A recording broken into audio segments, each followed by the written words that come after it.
COVID-19 কি এবং এটি থেকে রক্ষা পাওয়ার উপায় কি? উত্তর: কোভিড-19 একটি সংক্রামক রোগ যা SARS-CoV-2 ভাইরাস দ্বারা সৃষ্ট। এটি প্রধানত হাঁচি, কাশি বা সংস্পর্শের মাধ্যমে ছড়ায়। এর লক্ষণগুলির মধ্যে জ্বর, কাশি, শ্বাসকষ্ট, স্বাদ ও ঘ্রাণ হারানো উল্লেখযোগ্য।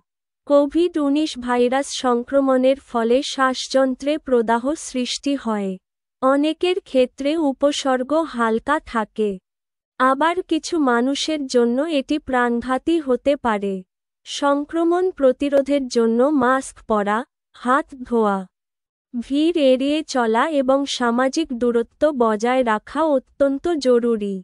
টিকা নেওয়া কোভিডের বিরুদ্ধে সবচেয়ে কার্যকর প্রতিরোধ ব্যবস্থা, যা শরীরে রোগ প্রতিরোধ ক্ষমতা তৈরি করে।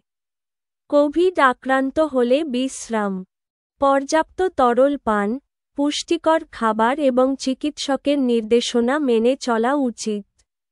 রোগীকে আলাদা কক্ষে রাখা সংক্রমণ কমাতে সাহায্য করে। সচেতনতা ও স্বাস্থ্যবিধি মেনে চললেই কোভিড-19 নিয়ন্ত্রণে রাখা সম্ভব।